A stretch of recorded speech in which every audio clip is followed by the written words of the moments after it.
For everyone attending, we're moving on to item C, transportation item. Councilman Deutsch is on the Transportation Commission. For the county, he's going to address unmet needs in our community. Thank you, Mr. Mayor. Let's see here. Having trouble with this right now. It's right over, hovering right over. There we go. Okay. Slideshow and okay, good. There we go. Okay, so as a commissioner on the local transportation commission, I'm proposing that we send a letter to the commission, and that letter would list a set of unmet needs that I believe when you look through this, you'll agree that we have several severe unmet needs in our transit world. So with that in mind, just kind of let it. Okay. Each year, the unmet needs process is carried out to identify and evaluate any potential needs that are not being met through existing public transportation services. The submissions to this process are received by the local transportation commission. This year, the submissions to the commission will be accepted at their 8/10 meeting. The time interval between the passing of the front ends of successful, the term headway. This is a key item in this discussion, so I want to make sure we understand what it is. It is officially the time interval between the passing of the front ends of successive transit units, vehicles or trains, moving along the same lane or track or other guideways in the same direction, usually expressed in minutes. What this essentially means is if you get left off at a stop, how long do you have to wait for a chance to get back home? So that's really essentially what it means. Now, what really hasn't been made very clear is the fact that stage makes 4 runs per day. What that means is that the headway for our bus system is 2 hours. That means that once a person gets let off, say in Mount Shasta, at a doctor's office, that person has to wait 2 hours for a return bus. So that's really, I think, one of the major flaws in the system as it exists right now. According to the Transit Capacity and Quality of Service Manual, TCQSM, headway has a profound impact on ridership, as demonstrated in this table. If you look at it, there are 6 different levels of service, LOS, A, B, C, D, E, and F. And if you look at the next column, you have headway, and that is how long before next service comes along. Less than 10 minutes is an A, 10 to 14 is a B, 15 to 20 minutes is a C, 21 to 30 minutes is the D, E is 31 to 60, and F is over 60. We're double the F right now. So in other words, a person that wants to make a trip in our system right now has to plan on it being a multi-hour expedition. And if it's, let's see if I've got this on the next one here. So the impact on the South County cities as stops on a single route. As currently designed, the stage route serving Dunsmuir place a unique and undue burden on potential Dunsmuir stage riders. This creates a situation where a rider from Dunsmuir wishing to travel to Weed has to stop at every stop in Mount Shasta before getting to Weed.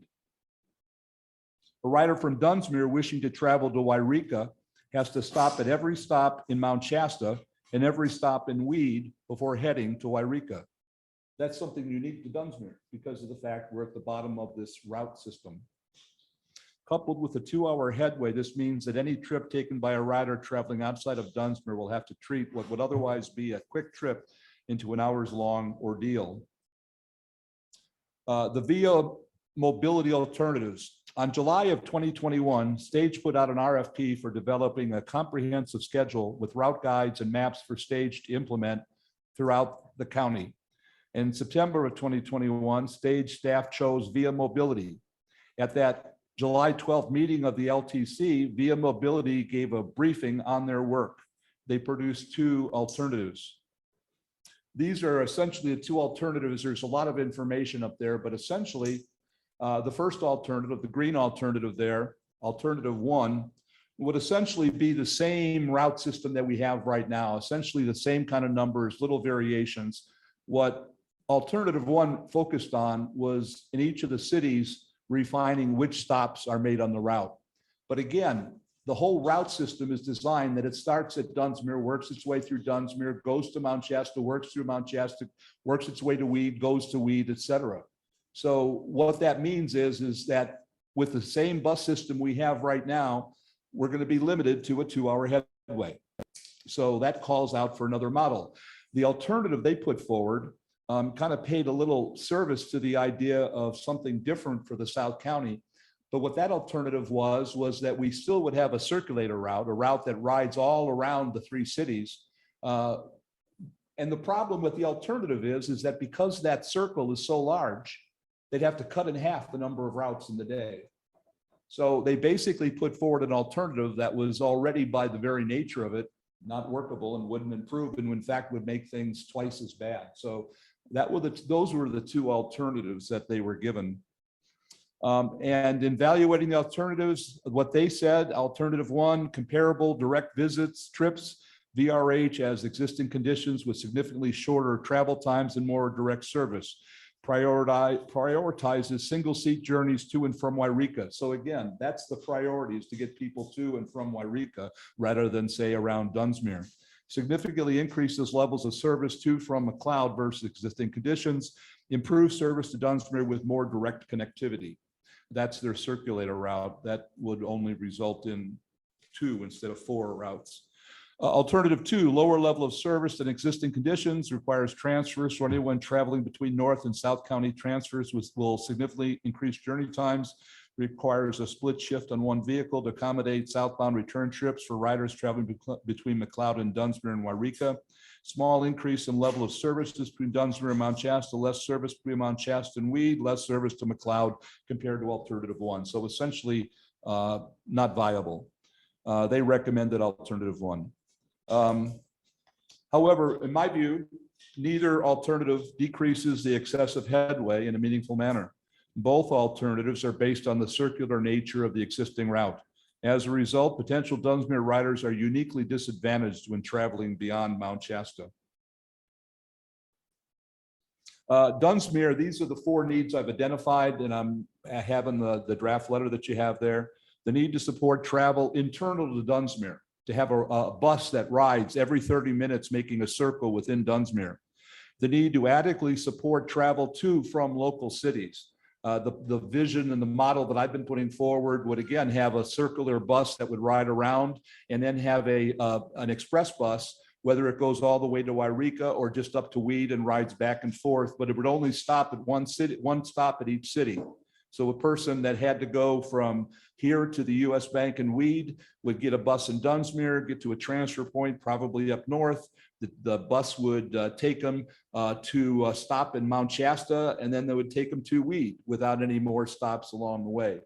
And then to need to support commuters traveling to and from local cities. And I know that Councilwoman Lucchese experienced this herself, the idea of being able to count on these 4 routes going up and down the interstate would make you have to have a work schedule that could be conformed to the particular bus opportunities. I think right now the schedule is I would leave Dunsmuir at like 9:38. I would get to Wairika by like 11:45.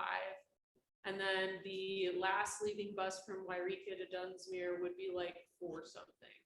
So like I'd basically only work in Wairika from 11 to like 4:18. And then the return trip from Wairika right now is like 30 hours and 15 minutes. Yeah, it's really insanely dumb. Like it's not great. Yeah. So, and then moving on then, there's also a need then to support reduction of downtown parking. We've talked about that before, and that's why you'll see I asked about the Travelers Hotel. The need to support travel and turn to Dunsmuir. Dunsmuir has a significantly high number of senior citizens and disabled citizens. For those without transportation, the most basic need is to shop for food. At present, Stage does not provide a way for riders to travel within Dunsmuir to our supermarket, Dollar General, farmers market, or other destinations. As Stephen Bryan reports from Dunsmuir's Family Resource Center, around 20% of the community struggles with transportation needs, more seniors than any other great age group. So that is one of the essential things I'm trying to capture here, is that we 3 cities each have a need to get people around in our cities, particularly with the number of seniors and et cetera. The need to adequately support travel to from local cities. I mentioned the circulator route and particularly the relationship with Mount Shasta. That's where most of our people go for things. And I think that really needs to be something where you can get there quickly and get back quickly. The need to support commuters. I mentioned before the idea, and Juliana just mentioned that right now you have 4 lines, and if you get on those, you're going to go all the way through and get up there, and then all the way through, come back. And if you get overtime or whatever, and you can't, then what do? You don't have a way home. So that system really doesn't support the idea of commuting for us. And then looking at the idea of commuting from Juliana's slide back in the day, this shows that there are 478. This is based on a census report survey that was put out. So this could be a larger number, but according to the survey, 478 people from within Dunsmuir travel outside to commute to another job. You can see there the employed and live in selection area, employed in selective area, live outside, live in selection area, et cetera. And the 173 coming in could be people that are coming in actually from down in South County, our own citizens, if you will, though they're not part of the city district. Finally, this is, I think, one of the most fascinating things. I got this from Jason Young at EDC. There is something that is called, forget what it was, I'll get it in a second, but it looks at the visitors coming into the city. So if you look at it in the last year, from today, looking back a year ago, we have had 713,000 visits. 713,000 people visiting the city of Dunsmuir. And looking a little further at that, at the bottom here, you can see the graph. The middle number there is 4,000. So you can see that it's a little bit up there nowadays in terms of reaching 4,000 visitors. And that means that those are people that are driving around, parking, et cetera. So again, I'm talking here about the idea that we need to increase our parking situation.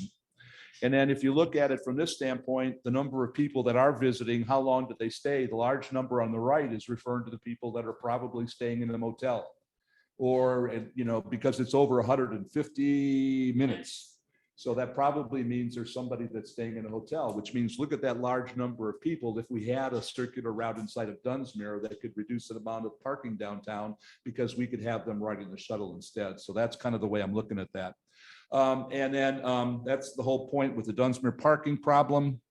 So I have a draft letter to the LTC, and the City of Council requests that the LTC fund an in-depth study into the challenges laid out in this letter, with the goal of developing a model for South County cities that meets the needs of our citizens as delineated above, with quality service as delineated in the transit capacity and quality of service manual.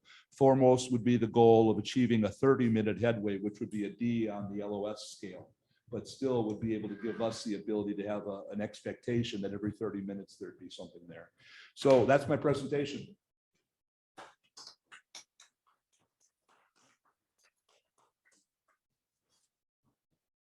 And I know somebody out there wants to talk, Loki Boone, when you get a chance for public comment, I know wants to talk about this, but any questions? Well, a question out of ignorance. What are the funding sources for this transportation? Is it a government entity, a quasi-government? Yes, it's government. The commission is works with the county, so the county is where the funding goes through, but they take direction from the commission. Yeah, so every county has a local transit commission unless they have a metropolitan organization, which metropolitan organizations, sometimes even councils of government, are quasi-judicial agencies that are given transportation dollars directly from the state of California. So the local transportation commission is primarily funded from the state transportation improvements program, so STIP. So the same funds that we use for roadway improvements also go to transportation and transit services in the county. There are several other subcategories, but the majority of funding is coming from the state transportation department. Is allocated primarily based on population? Correct. Yep. So the city of Dunsmuir pays nothing. I mean, you could argue that our gasoline sales pay into it. You can. Indirectly. Well, there is Well, our population- Fund 50 that we do get, and we get an allocation from the county, but then we essentially don't get it because it gets paid right back, and that's around $38,000. And that makes complete, if you're a big city, you have your own municipal bus Yeah, system, transit system. Yeah. We don't. That brings up a good point, and it really is kind of looking at how this would actually be able to be funded. Obviously, this is going to be an increase over what the existing fund is significantly. But one of the ways of ameliorating that would be, instead of having a significant bus in each of the cities, is to have a smaller bus that would be able to be driven by a person without a bus license, a commercial license. And so when you look at it, I know that, for instance, Weed right now has a sales tax that pays for a shuttle that is designed specifically for senior citizens. Now, that kind of leads to the kind of idea that maybe if we do want to move forward and have sort of more of a game into a better system, that we may end up having to put in some money down the line. But that's not what I'm looking at right now. I'm just looking at having them fund the study so we can all take a look at it and figure out where to go. Well, is any of this funding contingent on having these studies in place as far as? Yes. A lot of the funding agencies from the state will give more priority if we've shown a study into, user rates, acceptance rates, things like that. Yes, it would impact potential funding. And then just going on Councilman Norris' first excellent opening question. Would we have the option to withdraw our population percentage from the county's system, or were we trying to set up something on our own? I don't know. That's a good That's a question. good question. And that heads to what Councilman Deutsch mentioned. I think, especially for local transit, I would love to see smaller electric vehicles. And if they were done by a charter company, That's another option, is to look, for instance, at Manchester Taxi, which is run by somebody from Dunsmuir. yeah, we don't have Uber, we don't have Lyft. Taxi is very marginal. We're constrained, if you're a poor person. So I love the first step, and it's just trying to look to the future. And my last comment is, this is sort of one hand clapping. You do raise the parking issue. When is the city going to start dealing through its planning commission with, I still don't know why we said yes to no parking places of travelers, but we did. I remember that. You've pointed out that Sacramento Avenue is already busy. So if we're planning transit hubs within Dunsmuir and parking, I think the city needs to do its, if they say yes to this study, I hope that we do our part too. Oh, sure. I totally agree, sir. That's twice tonight. Did you get that, Vinnie? All right. I'm going out in a ball of fire. So let me open up this item to public comment. I think Loki Boone would like to be the first. He's got his hand up already. Loki. Unmute yourself, Loki. You got the floor. Can you hear me okay? Yeah. Yep. Okay. What was on my mind during the whole thing was about having a shuttle bus around Dunsmuir and other cities. I feel like it could be done more efficiently when I showed in my map where there would be two routes going, one that goes down from Reading up to Dunsmuir along I-5 and stops in Dunsmuir.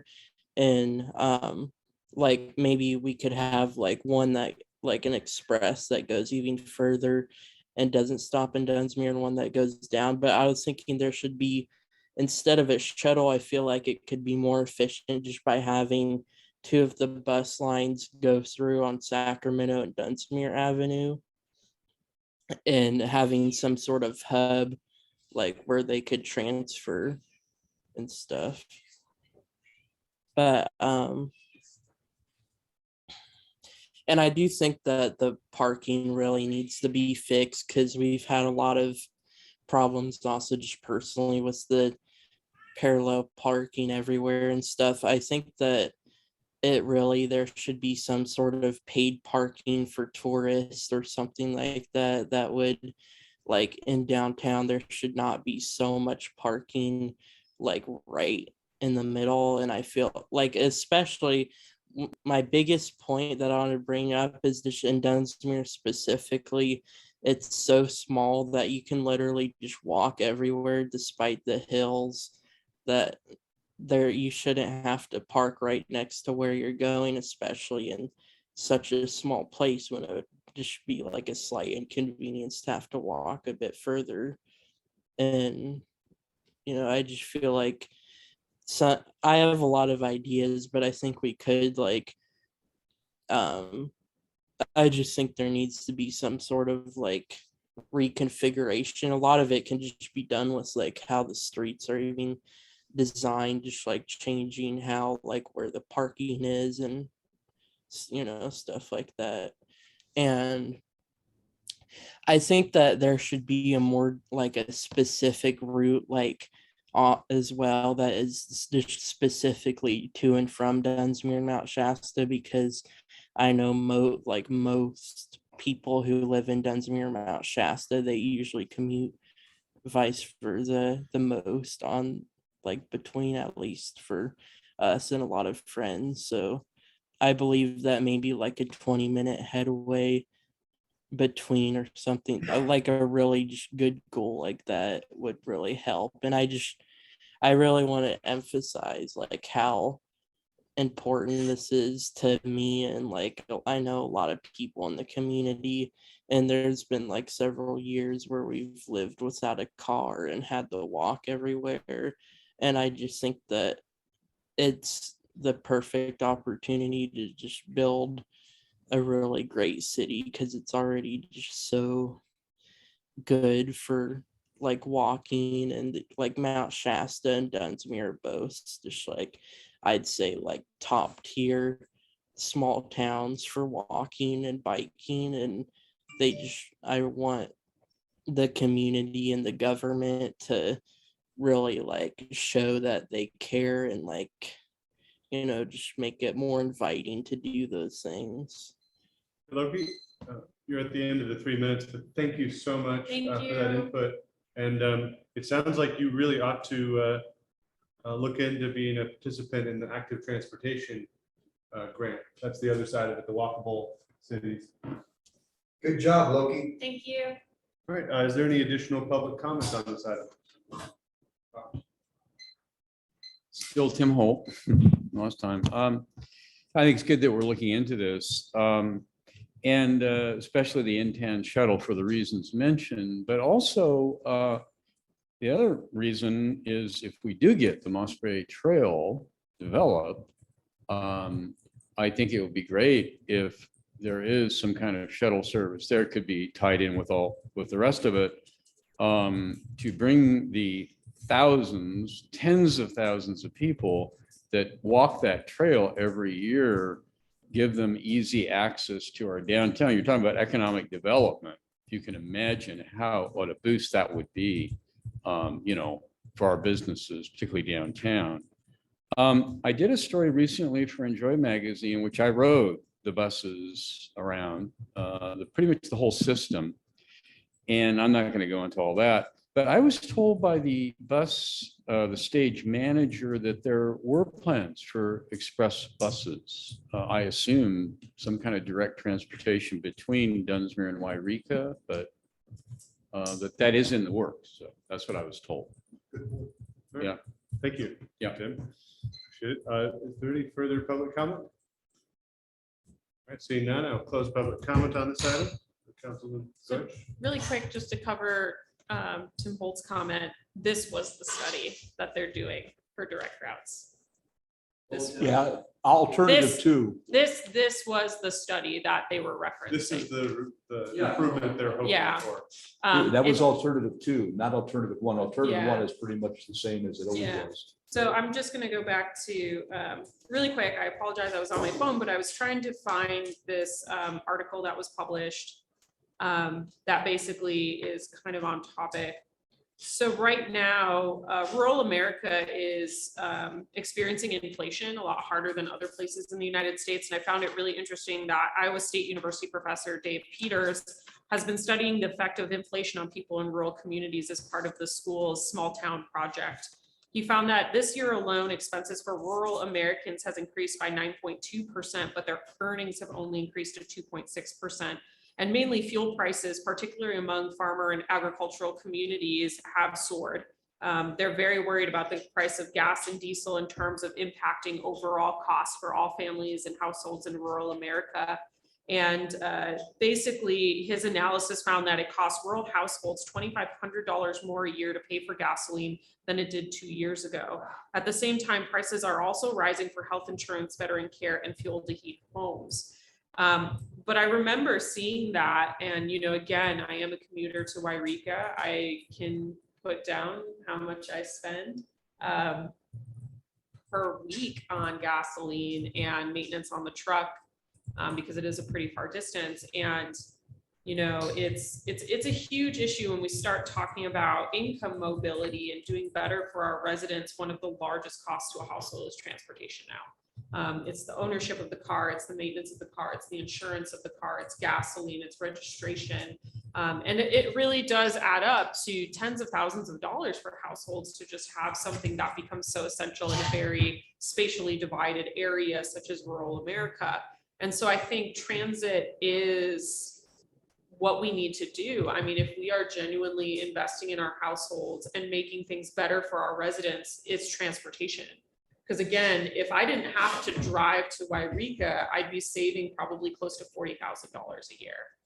And so that's an insane amount of money. And so if you're talking about funding a bus system more, even on a local tax, even if I cut that down to in half, and I personally invested $20,000 in the bus system, that's frankly quite a bit more than what a lot of, that's almost, I could probably almost like match Dunsmuir's contribution for how much I spend on transportation right now.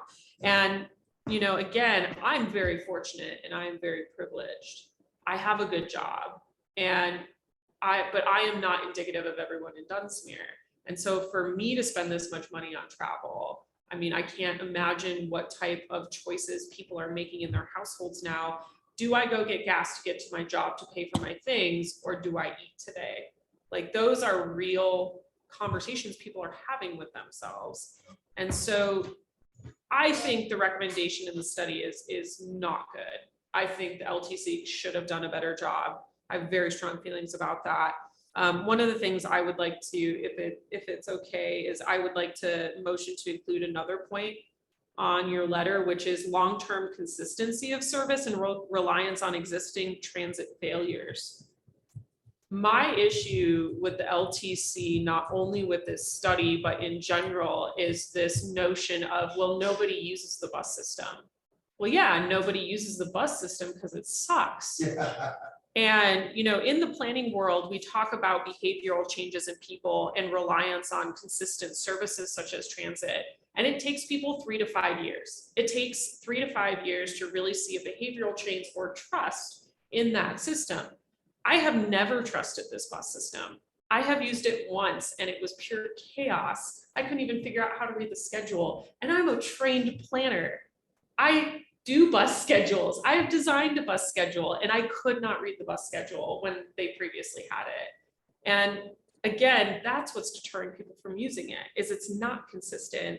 And it's relying on this whole fallacy of, well, people in rural America don't want to use transit. That's not true. I've lived in a town of 4,800 people that had a wonderful transit system, and it went throughout an entire county. And so it is doable. You just have to do the investment and you have to allow it to take time for people to trust that system and rely on it.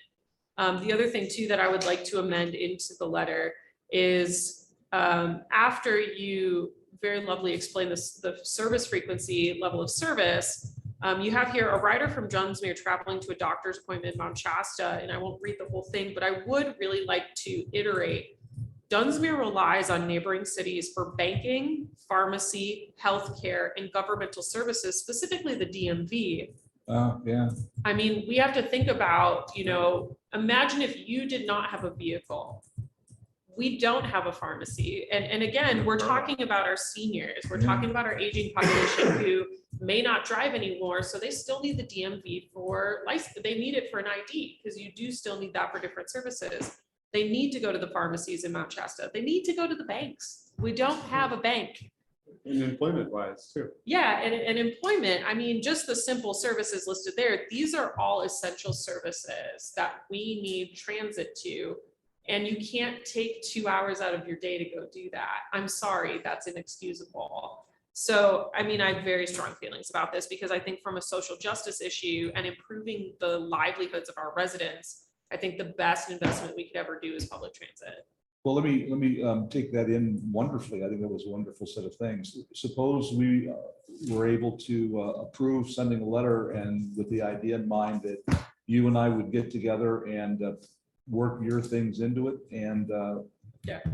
is that okay with everyone? I'm happy to move that, and I hope it also reflects the council reviewed the draft and endorsed it unanimously. Cool. I like that. It would be really nice to know when the LTC meetings are as well. And I'm being a rep, you know, I know you're really good about letting me know, but I don't think the LTC meetings are accessible to a majority of the residents of this county You can't get there on the bus.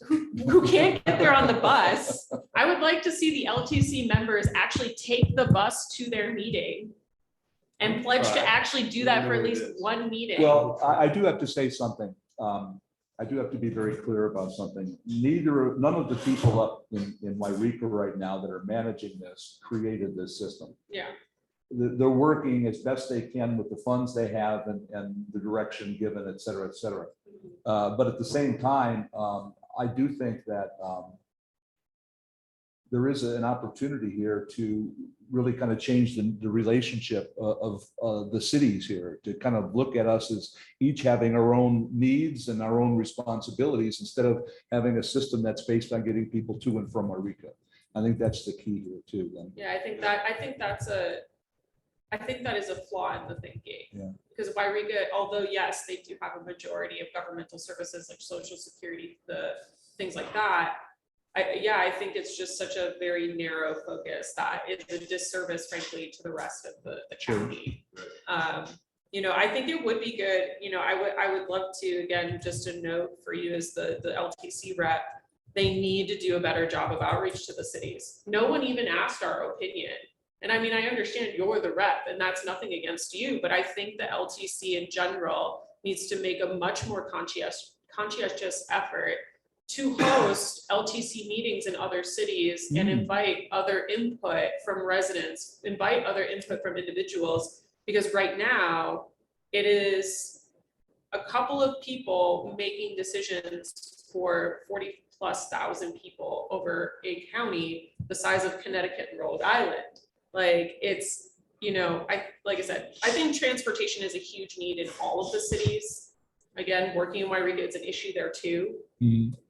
But I think this is where we could make the greatest impact for our residents, not just Dunsmuir, but And if you everybody. research it, I think we'd be happy to back it up with the threat that we could take our money elsewhere if that's allowed. Well, I think right now, the whole key is just to get somebody to give us a plan and look at it, and then we can kind of figure things out from there. You know, that's where we can look at grants. You know, for instance, one of the things that, if you remember, there was a moment of excitement back in, I think, January or February, where I had been notified by the transit person, Angie Stumbaugh, about an opportunity for grants for supporting senior citizens and disabled.